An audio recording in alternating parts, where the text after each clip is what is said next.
welcome everyone to another one of our lovely meetings. So glad to see everyone come back and to see some new faces as well. I'm James. I'll be one of your co-moderators, as will McFinn, who I'm going to turn over to right now. Everybody, welcome. You know, every 2 weeks, it goes by pretty quick now. 2 weeks ago, Vivian said, I was away for a while and I really missed you folks. Do you know what that meant to me? It's like for all of you to spend your time with us and then you go away for a little while and you miss us. That touches the heart. So that is the reason that we work all week long, every day. ALS is our joy because we're doing something for you. Thank you so much, everyone. Now remember, all of these programs are recorded. You can go to our website and click videos, and our library will open up for you, and you will be educated in your living room. With that, James, I'll turn it back over to you. Well, thank you. We've got a lot of exciting events today and a very wonderful presentation. Before we get into that, I'm going to introduce Mira, for those of you who may or may not know her, and she's got some exciting updates for you on a couple different things. Yes. Hi, everyone. It's so nice to see you. I love the way McFinn puts it. It's really like a family coming together on these Wednesday nights as we come together and talk and figure out ways to make improvements in this field. So, James, if you don't mind sharing your screen with the photo version of our speech study. As you know, last week, we talked to you about last week, 2 weeks ago, we talked about to you about our revamp of the speech study, and we are in full force of that. Our goal is to get 200 people living with ALS into the study in order to get the best results possible so that our scientists can really make headways on getting to these digital biomarkers. We are not at 200 yet, but we need your help. And so James so kindly created this image that we would love for you to share on your social media. The only way that we can reach the community is through our community members. We are only, this big, but if everyone can extend their hands and reach out to their community members, anyone that you've met, we would love to get them involved in our speech study. We are really looking we're hoping that people can extend this out to their friends so that we can get more participants. We are looking for participants to participate in a 15 to 20 minute session once a month for 5 months at the bare minimum. This is not much of a requirement. Even if you might have a speech slur, even if your voice might be changing a little bit, we really want to encourage your participation because that is going to help us. And that's how we're going to change the paradigm. And we can't do this without you. In addition to this, we would love, and actually, if you post this on social media, there's a QR code on that bottom right. And all you need to do is take your phone to your camera, and you put your camera on that QR code and it can scan and it'll automatically take you to the page where you can sign up. James showed us how to sign up to be part of the speech study last time. And I know we got a few people participating now, so thank you for coming. But if we can reach out our tentacles and everyone can get a couple of more people, we will be able to get there. So that's number one. Number two is our supplemental information that we're looking for to get in our speech study. Part of our speech study includes getting more information in order to get closer to these digital biomarkers. And in order to get that, we're having a face-to-face person with some of our Everything ALS fellows and student ambassadors in order to kind of go over some questions that might jog your memory a little bit. And these assessments, they take anywhere from 30 minutes to 60 minutes, and we can schedule a time that works best for you. And so what we'll do is, if you're already participating in the speech study, we're going to drop a Sign Up Genius link into the chat, and we would love for you to sign up. Even if you want to sign up to figure out how to become a speech participant, we're so happy for you to sign on, and then you'll have one-on-one assistance with some of our Everything ALS fellows to help make that happen. But this is our Sign Up Genius here, so please sign up. We would love to get you through some of our assessments.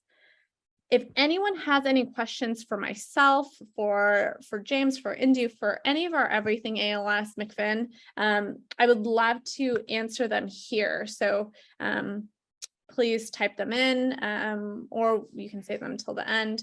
We're happy to do that as well. But like I said, we would really appreciate your participation in the speech study. And if you can sign up through this Sign Up Genius for the supplemental assessment, that would be really amazing.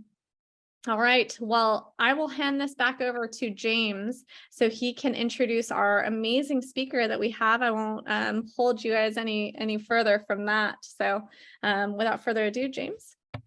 Thank you. And we do have a really, really, really good presentation today. I'm going to read a little bio for our guest speaker. Dr. Maragakis is the medical director of the Johns Hopkins ALS Clinical Trials Unit, director of the ALS Center for Cell Therapy and Regeneration Research, and professor of neurology at Johns Hopkins University.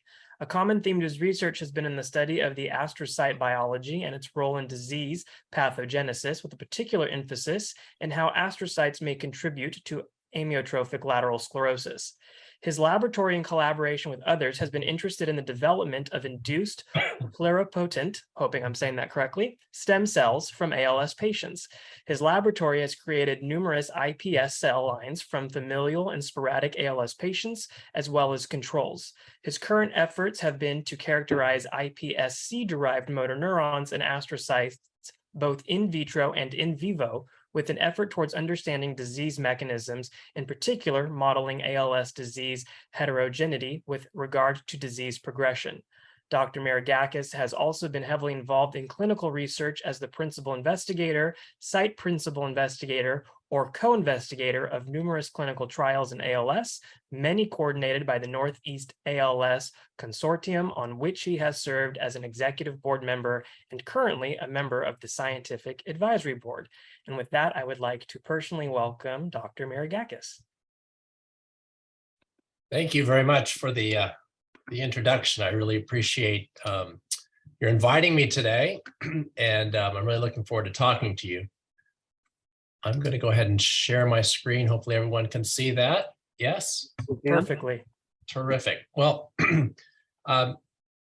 what I hope to do today is to really lead you through a story of how we are thinking about ALS, how we're using induced pluripotent stem cells in our laboratory, and how we might use those cells to model ALS and eventually to translate our findings to therapeutics. And hopefully I'll show you some examples of how that, how we envision completing that. These are my disclosures here. So what are some of the objectives I hope you go away with tonight?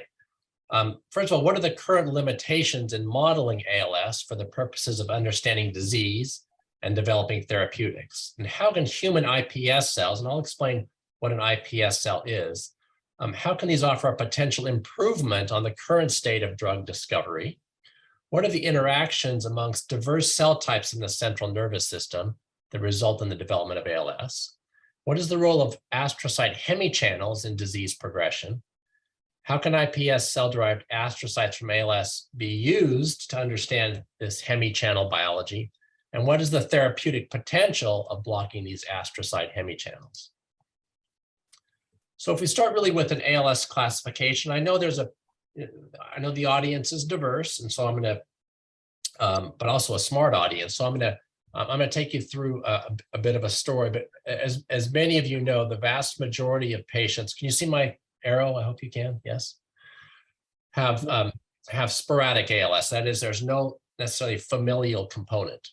But for those that do carry familial disease, the majority of those patients have what we call the C9 mutation, with a smaller subset carrying a mutation in SOD1. And that SOD1 becomes important to our story as we think about how we might model ALS. But again, the vast majority of patients, as you can see here, have what we call sporadic disease. Now, an important theme to what I want to say tonight is the following. Although we think about ALS as a motor neuron disease, that is where the motor neurons of the brain and the spinal cord die, what has become clear with some really elegant research over the years is that other cell types contribute to that death. And those include cells called astrocytes, which you can see here, but also oligodendrocytes and microglia. All of these cells interact with motor neurons, and through a story I'm going to show you today in particular is how we think in our laboratory about how these astrocyte cells influence motor neuron cell death.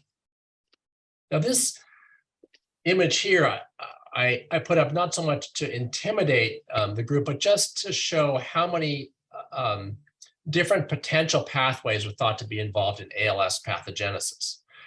And it's likely the case that each of these individual pathways may play a role in an individual's susceptibility to ALS. So I'm not going to revisit this slide. This would be a 2-day course to talk about all these potential pathways. But just to show you, and encouragingly, there are a number of current ALS clinical trials for drugs that target a number of these pathways. So as I go to the clinic as a neurologist, there are several questions that I've oftentimes thought about. So they're really as follows. As a general rule, why does weakness in ALS seem to have a distinct anatomical spread? That is, if the right hand gets weak, it's more likely that the right arm will get weak before, let's say, the leg becomes weak. Why do some ALS patients progress more slowly over years or decades and others more rapidly over months? Why do some patients present with what we call upper motor neuron disease, that is stiffness and spasticity, while other patients have what we call lower motor neuron disease with muscle atrophy or muscle fasciculations? Why do some patients have bulbar ALS with trouble with speech and swallowing, and others have what we consider spinal onset disease with hand or foot weakness? Why are certain cell populations spared, that is, the oculomotor nerve cells that control the movement of the eyes? Or why isn't bowel or bladder function really affected in ALS? And finally, why do some patients develop dementia as part of the disease while others do not? So these are some of the things that I think about as I go to clinic. And what that tells us really when I return to the lab is the following. I'm showing you a mouse model of ALS right here. It was the first mouse model that was developed. It in fact develops hind limb weakness, forelimb weakness, and eventually respiratory failure. And almost every drug that was developed up to this point has been studied in that mouse model, yet we've had very, very, very few successes. Could it potentially be that because this mouse model is representative of this SOD1 mutation, that is, the SOD1 genetic form of ALS was introduced into this animal model?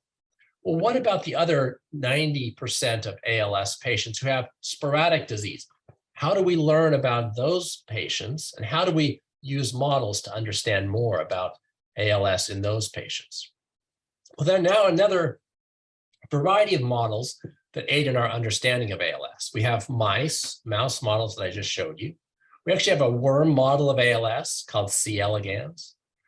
We use Drosophila, that is fruit flies, to try to understand and model ALS. We can use zebrafish to model ALS. And these are all models that have been created.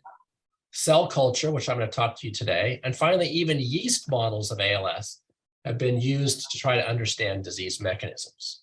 So we're very interested as a community in how we can add power to the study of ALS through the use of these models.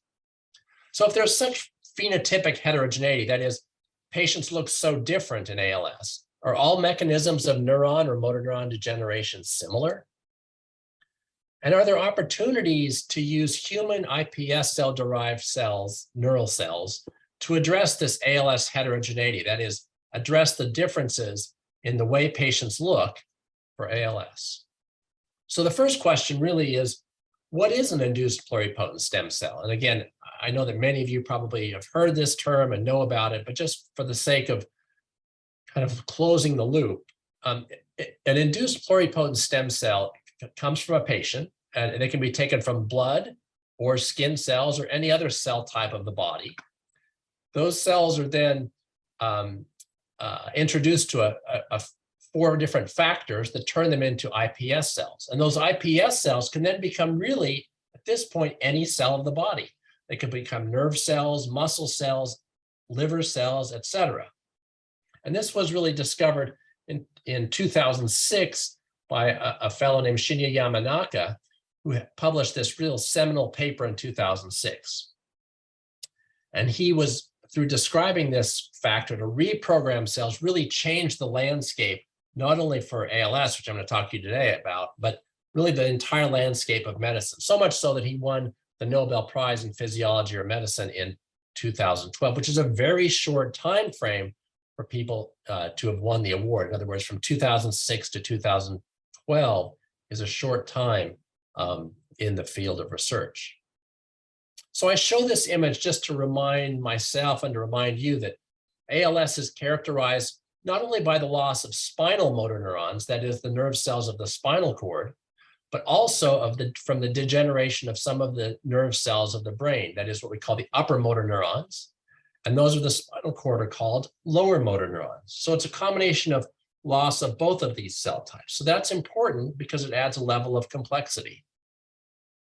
So in my lab and in the lab of others, we can now take these iPS cells, and through introducing them to a variety of chemical factors, we can make them into spinal cord cells, that is spinal cord motor neurons, or spinal cord astrocytes. Or using a different set of factors, we can turn them into the cells of the brain, that is the motor neuron cells of the brain, called the upper motor neurons, or the astrocyte cells of the brain. So we can now start to mix and match these different cell types through the introduction of very specific chemical pathways. We can then take these iPS cells, let's say from a normal healthy control patient here in gray, make them into iPS cells. We can take blood cells from a patient with SALS, which means sporadic ALS, make them into iPS cells. Or green here is a patient with familial ALS, that is a genetic form of ALS. And we can now turn them into astrocytes or motor neurons. And we can take those cells and we can mix and match them. We can put ALS cells or ALS astrocytes with normal motor neurons. We can put patients with sporadic ALS astrocytes with normal motor neurons and so forth. We can put them in different layers of a cell culture or petri dish and not allow them to touch each other. We can even recapitulate through some work we're doing here at Johns Hopkins with the biomedical engineers into different compartments to represent the brain cells or the spinal cord cells and allow those motor neurons to grow through specific channels. And even using these electrodes, we can actually record from these cells in a dish. We can also stimulate these cells using blue light to activate very specific cell subtypes. So it's not that I expect you to understand the entire details of all these specifics, but just hopefully that you can appreciate that we can use these iPS cells to make a number of different models that can help us understand ALS. In these dishes, we can start to understand ALS-specific pathology. That is, what kinds of abnormal proteins accumulate. We can even put in a recording electrode into these nerve cells and record from their electrical activity. We can stress the cells and see how they die. We can mix and match these cells, which I just showed you, and we can even use them for drug screening, which I hope to show you in a few minutes.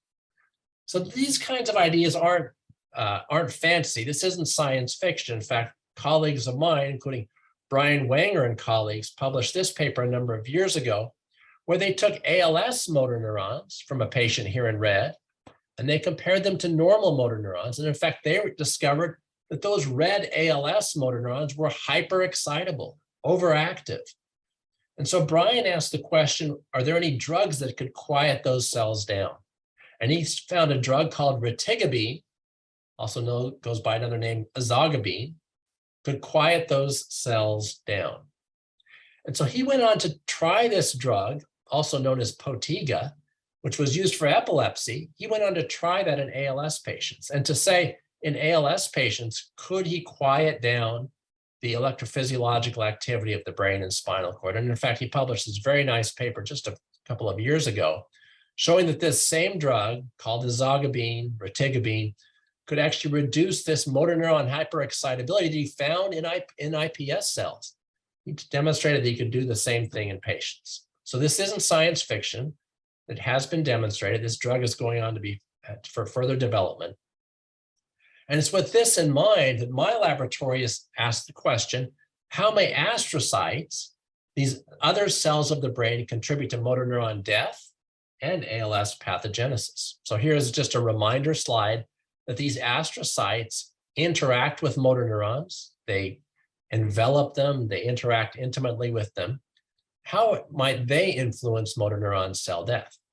Well, we think in my lab that these astrocytes may have something to do with how the disease spreads from one region to the other. One of the questions I ask when I see my patients, why does disease spread very regionally? It may be the disease starts in one part of the brain and then spreads over time to different parts of the brain, which account for weakness or the spreading of weakness that patients with ALS see. And we think in my laboratory that astrocytes may be the reason, or their interaction with motor neurons may be the reason behind which disease spreads. So what are these astrocytes doing that may cause disease to spread? It turns out that these astrocytes have a protein called a connexin. Connexin, like connecting two cells to each other. And they can form what we call gap junctions, which are pores that allow one cell to communicate with the other cell. Or these pores can be hemichannels that allow the inside of the cell to communicate with the outside environment. And these cells can either be closed, these pores can either be closed or they can be open. And in fact, when they're open, they allow a lot of things to flow through. Ions, second messengers, other neurotransmitters can flow through these pores. Okay. So these astrocyte connexins, one in fact called connexin 43, is really important because it synchronizes astrocytes and their crosstalk to each other. These connexins form metabolic support for neurons. They regulate how astrocytes talk to blood vessels, and they regulate how nerve cells interact with each other as well. So these three people in my laboratory asked the question, if connexin 43 levels go up in ALS, could this be neuroprotective or potentially detrimental? So they did the following. They looked at human tissue from ALS patients and from normal patients. And they looked at the expression, that is, they looked at how much of this connexin 43 protein was present. And in fact, in all of the ALS samples, all of the ALS tissues, that connexin 43 protein was really elevated in ALS, too much of it. They then looked at the mouse model of ALS that I showed you earlier and found the exact same thing. And then finally, they looked at human iPS cells and found exactly the same phenomenon, that this protein is really upregulated or really overexpressed, is really turned up in the context of ALS. And we published some work demonstrating that.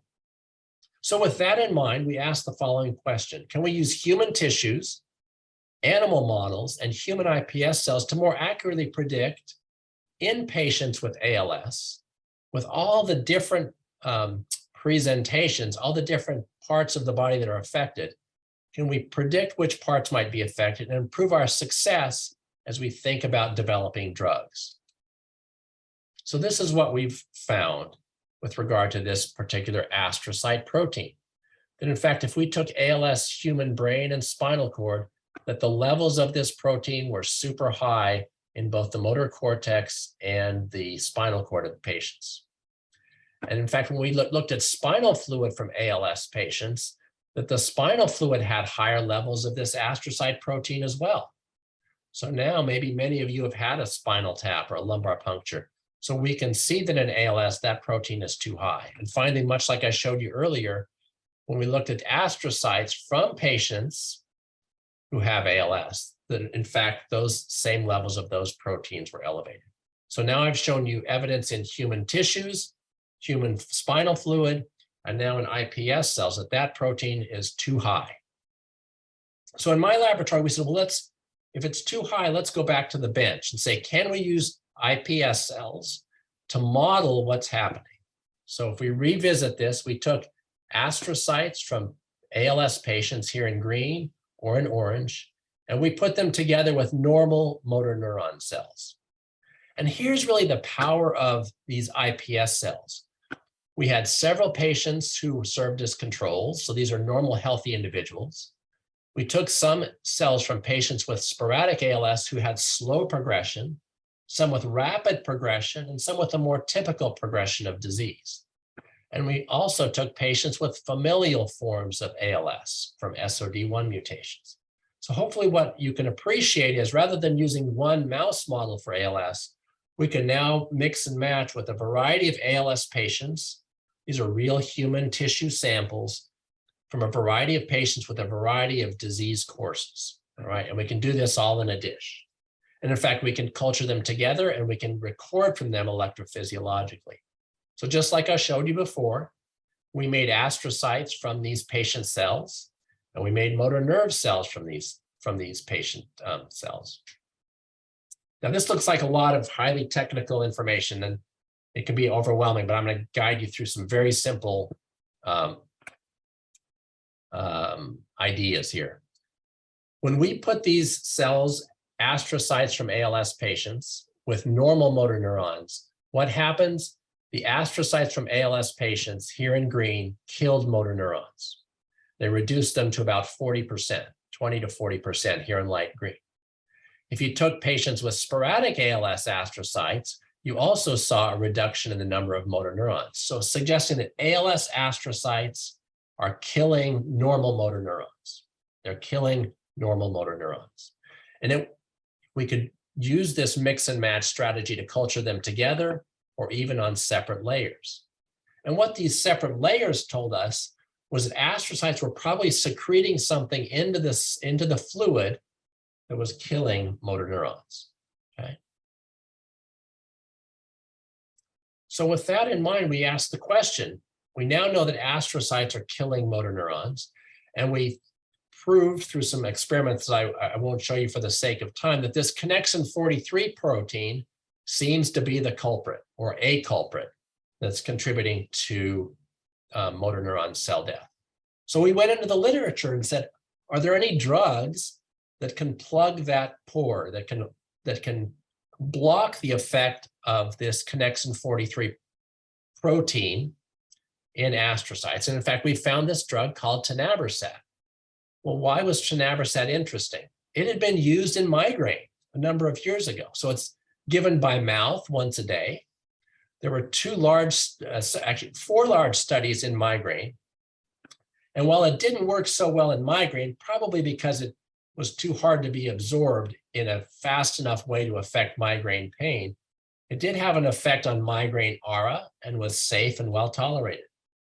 So we went then back to the bench and we said, first of all, can we look at how these motor neurons and astrocytes interact in real time? So we were able to record from these iPS cells using these microscopic, and you can see the microscopic view right here, these little electrodes that can record in a dish from every individual cell in that dish. So we can now look in real time under the microscope and ask, what are those individual cells doing? And I'm going to show you a sample here. Each of these blue squares is a little electrode that's sampling some motor nerve cells. And you can see the higher the boxes, or the more red the box, the higher the activity. These cells are too excited.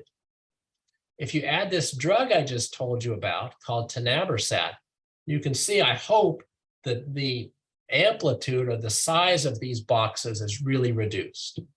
And this told us the following, that by blocking or plugging that hole in that pore, we're able to reduce the activity or reduce the hyperexcitability of those motor nerve cells. Okay, so we can now reduce the hyperexcitability of those motor nerve cells. And when you graph that out, what you see is here in green and in orange, these are cells that are too excited. These are ALS astrocytes that are exciting these motor neurons. They're too excited, they're going to burn out. But if you add this tenabersat drug, you can really reduce that excitability. Takes it from here to here.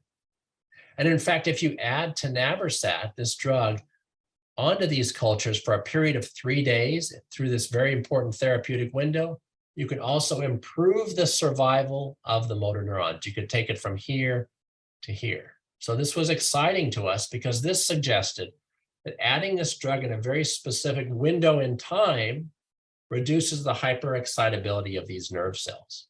And we took different doses of the drug, 1 microgram, 10 micrograms, and showed that the more drug you added, the more nerve protection you saw, both in the familial cases of ALS and the sporadic cases of ALS.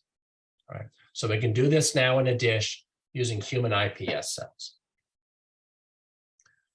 So that demonstrated to us in a dish using human cells from real patients, like many of you, that we could have a real effect of this drug. Well, then we went from a dish and said, in our mouse model, right, in our mouse model, if we give this drug, can we improve the survival of nerve cells? So we started at 40 days of age before the animals got sick. They started getting sick at about 100 days of age, and they have paralysis at about 135 days.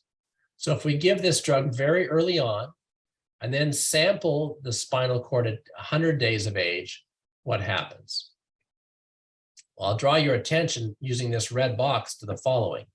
If we counted the number of motor nerve cells in the cervical spinal cord, that is the neck, or the lumbar spinal cord, the low back, if we looked at 100 days of age, we didn't see a difference, right? So at 100 days of age, no difference.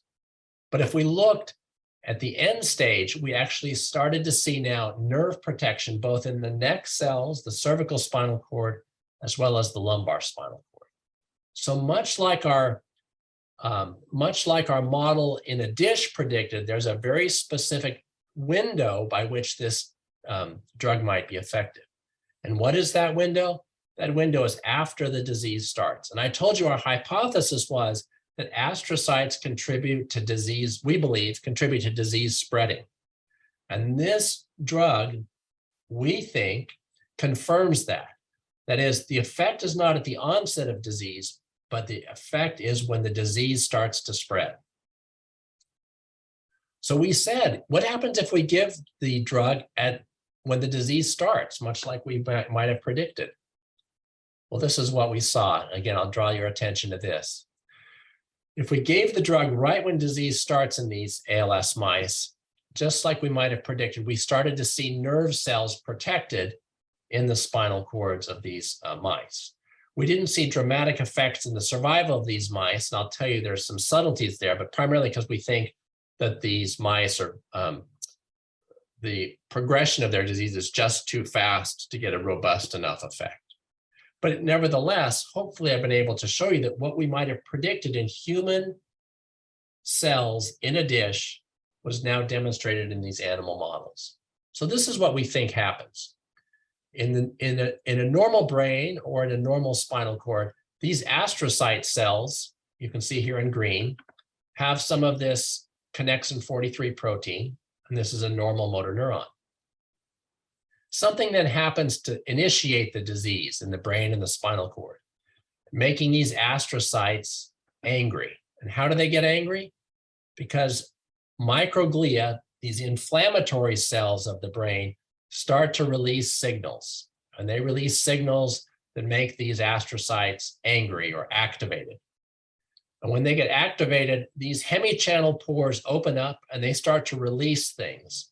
They release ATP, glutamate, and other, let's say, bad actors that act directly on the motor neuron.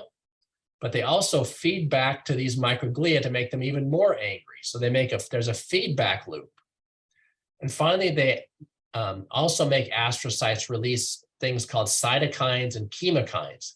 These are inflammatory molecules of the brain that then act on motor neurons to ultimately result in motor nerve degeneration.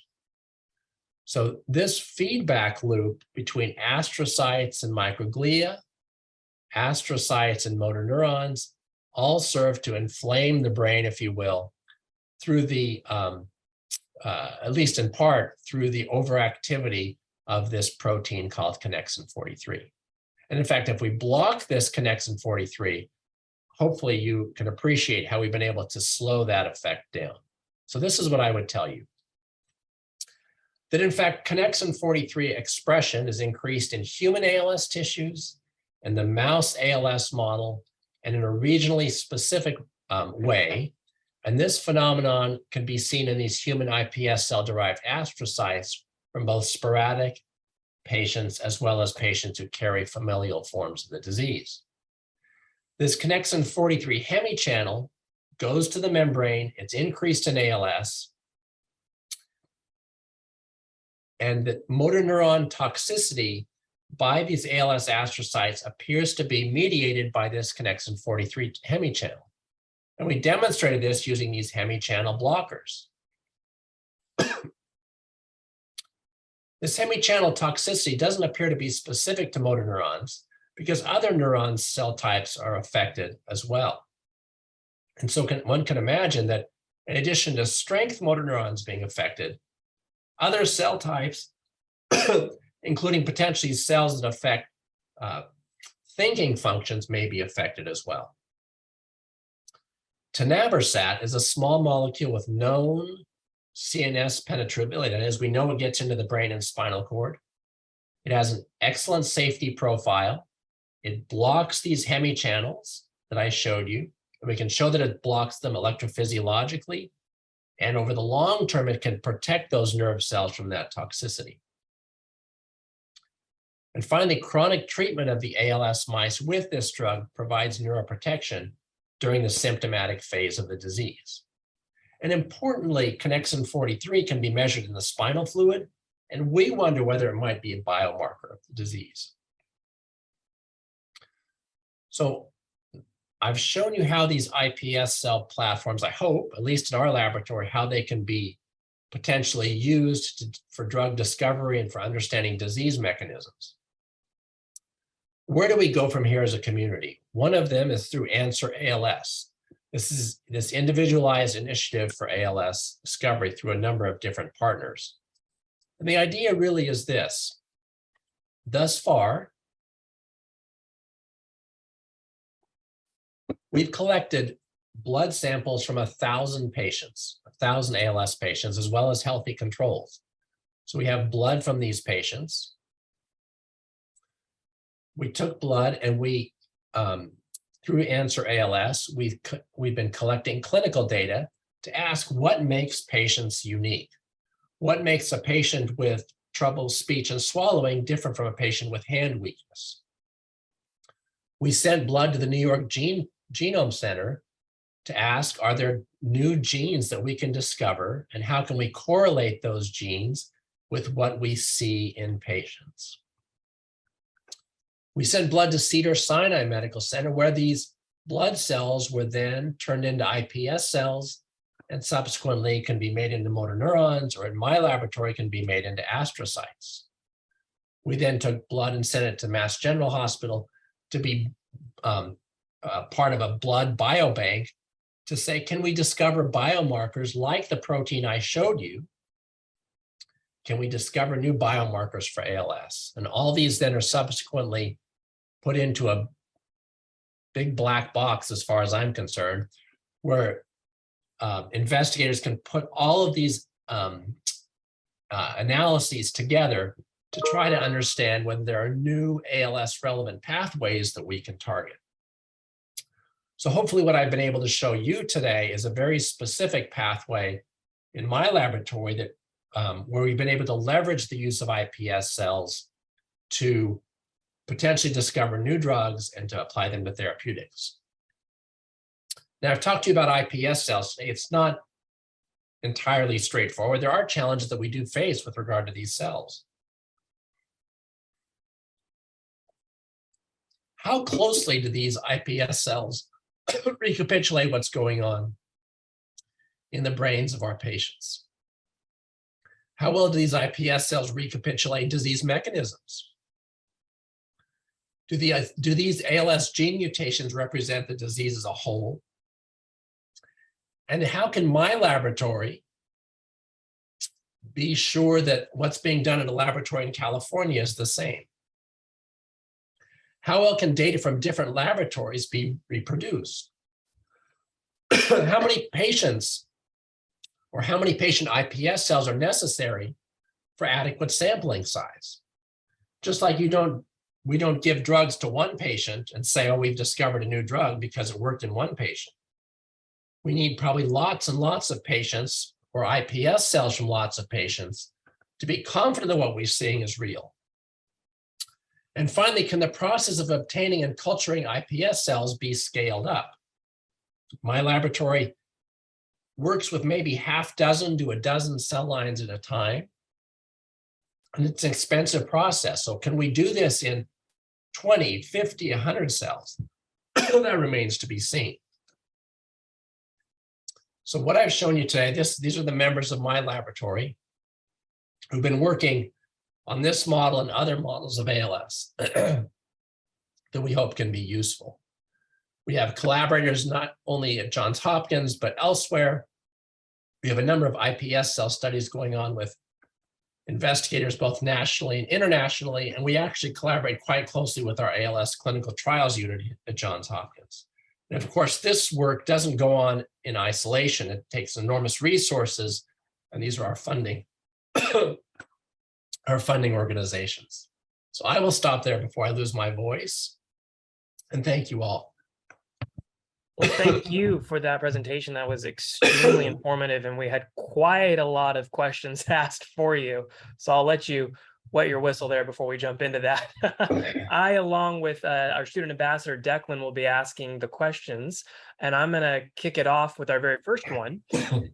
Do higher levels of CX43 occur in any other neuro conditions like Parkinson's or, I believe, Alzheimer's disease? It's a great question. So there's not been a lot of investigation using human samples in those disorders. But I can tell you there has been some mouse modeling as well as some initial cell modeling for both, particularly for Alzheimer's disease, that would suggest that that particular protein can be elevated and could potentially be a therapeutic target. That's exactly right.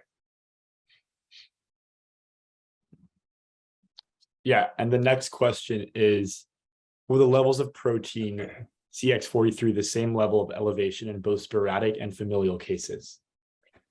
It's a great question.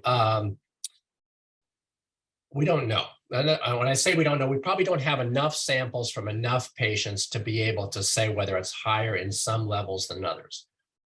We do think that there's a suggestion that it might be higher in more rapidly progressing ALS than in slower progressing ALS, but we'd like to increase our sample size to be able to look at that. That's absolutely fascinating. And I know that is one of the challenges of doing these studies, is having a sample pool large enough to get data that is significant, statistically speaking. Next question, are there any differences in the increased CX43 between patients with ALS that survive 1 to 3 years versus the patients with ALS that survive 15 to 20 years? Yeah, so I think that very much reflects that same idea. Again, we have a hint that faster progression might be correlated with higher connexin 43. We also think that might be relevant in some of the tissue samples we looked at as well. Yeah, and the next question is, can you use RNA I to knock down connexin 43? That's a great idea. It turns out what I didn't tell you, not so much, because there are some subtleties. So we believe that the hemichannel is the most important part. And it may be that if you knock down the entire protein, it could actually be detrimental. So we're keen on looking at specifically blocking the hemichannel without affecting what we call the gap junction. And so if you knock it down, probably not a good thing. In terms of studies, what studies have been done to bring iPSC cells to clinical trials? Can the CXR43 be explained here?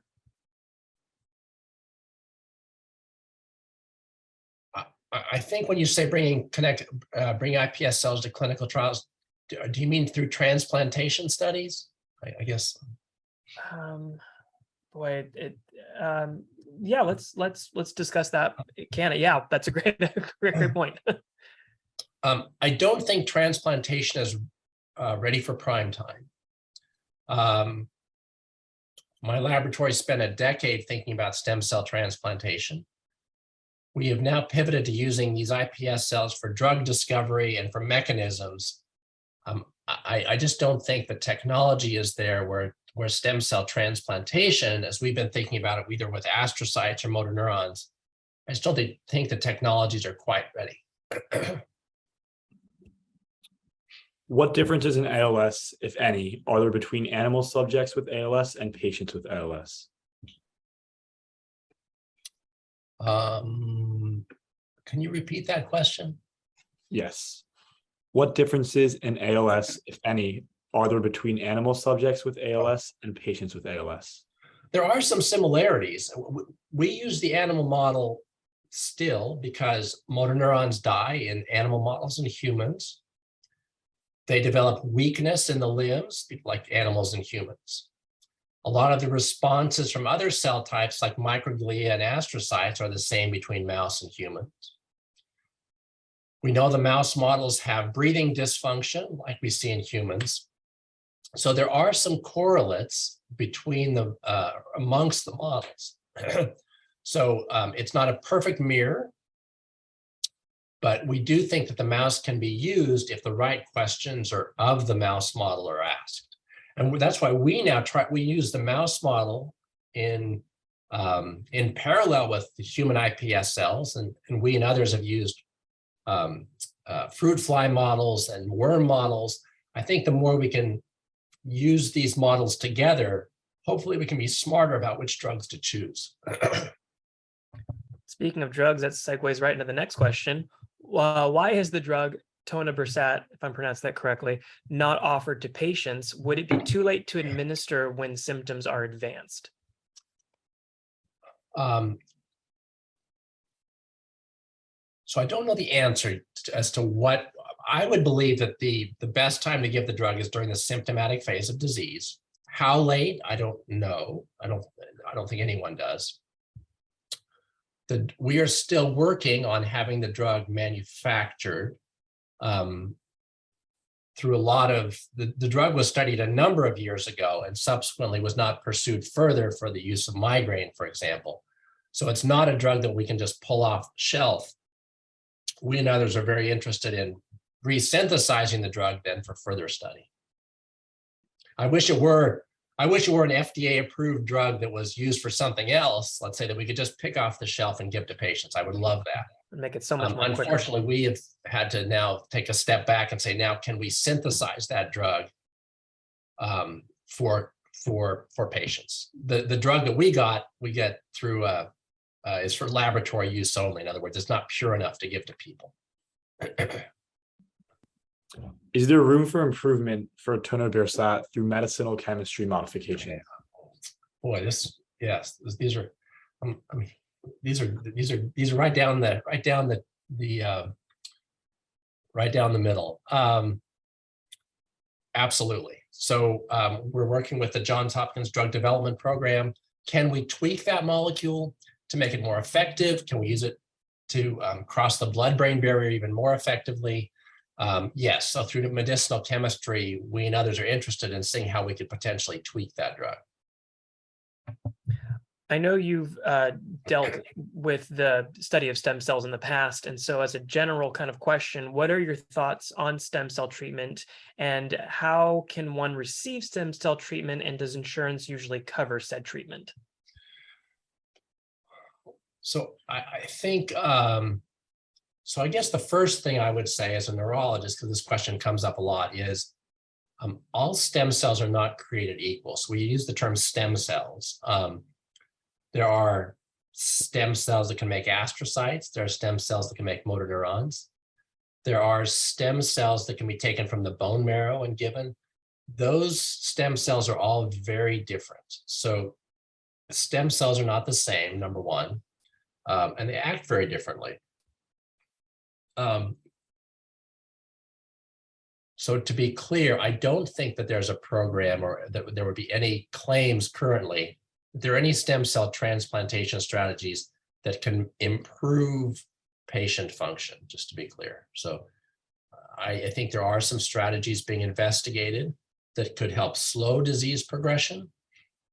My current belief is that the best strategy for using stem cells currently is to make astrocytes and to make motor neurons, to use them for drug discovery and small molecules.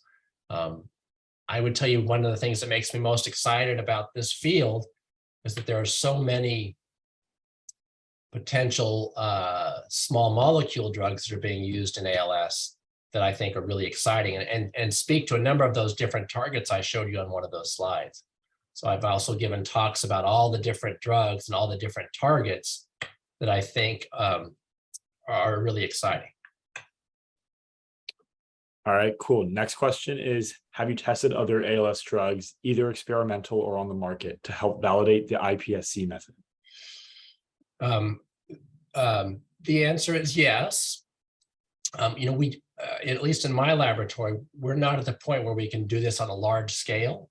In fact, most laboratories aren't doing it on a large scale just because it's challenging to culture these cells. It takes a long time.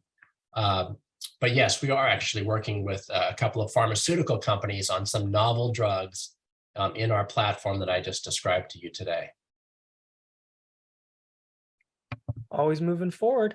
I will tell you, just because this audience is obviously very well educated, just to give you a sense for the scope, it takes to go from an iPS cell to an astrocyte, to make the astrocytes I showed you, takes 90 days. To make a motor nerve cell takes about 60 days. So every experiment that I decide to start today, I have to be thinking 2 and 3 months ahead. So we and others are very interested in how can we make this process go more quickly. It just gives you a sense for both the time and the kind of quite frankly, the expense that goes into making these models. That is quite lengthy. Yeah, time is money. There are a number of individuals here today that go to the Hopkins ALS clinic, and one of the questions asked was, is there any research currently being done for ALS type 4? That's a good question.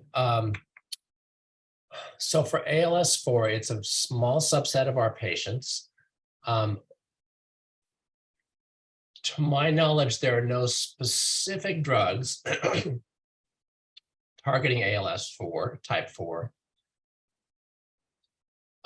That said, I think some of the drugs that are currently being investigated for, let's say, ALS as a whole could be effective for ALS type 4. And can stem cell therapy delivered through LP be helpful? So we looked at this pretty extensively. Like I said, I did this starting in the early 2000s. When we deliver the stem cells that become astrocytes or motor neurons or microglia, we deliver them through the spinal fluid. They don't get into the spinal cord. They just sit in the spinal fluid. There are stem cell strategies that are being incorporated now derived from the bone marrow. Those cells don't become astrocytes. They don't become motor neurons. They are little, I describe them as factories that secrete growth factors. And so those are being studied as well. We want to be respectful of your time. I know you're extremely busy, finding all of these new therapies for everybody. So this may be our last question. Can you project how long it will be before the iPSC research is ready for human trials? For transplantation, I think we're still years away. I would love to be able to tell you that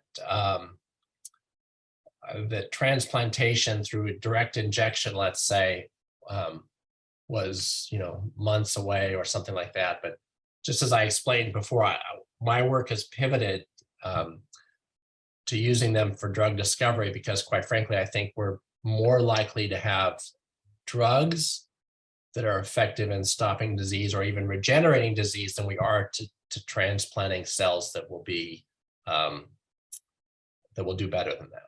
So I'm excited about the landscape of ALS and ALS therapeutics, but I'm mostly excited about small molecules to target the cells that we already have there, make them grow better, protect them, etc. Well, the silver lining in all this is I think there is more research being done now than ever before, and that is just fantastic. I want to thank you again for giving us such a wonderful presentation. I mean, as you can see, our audience is very well educated, and I think you added a little bit more to that melting pot. This next section of our talk series is our open forum. You're more than welcome to stay. However, if you need to go somewhere else, we completely understand. Just wanted to thank you again, and I'm going to turn it back over to McFinn.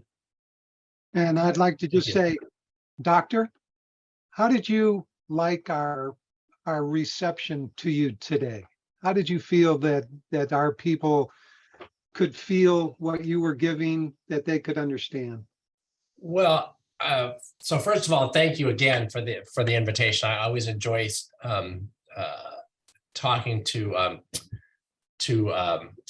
people with ALS. I will say this. Apparently, you were listening.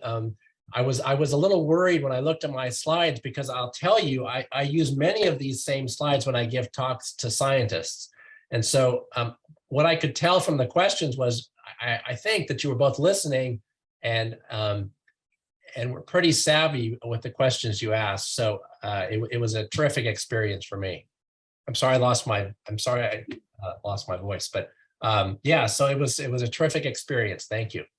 Okay, well, you coming into all of these living rooms, do you know how many people didn't have to travel to Johns Hopkins and they got you in their living room?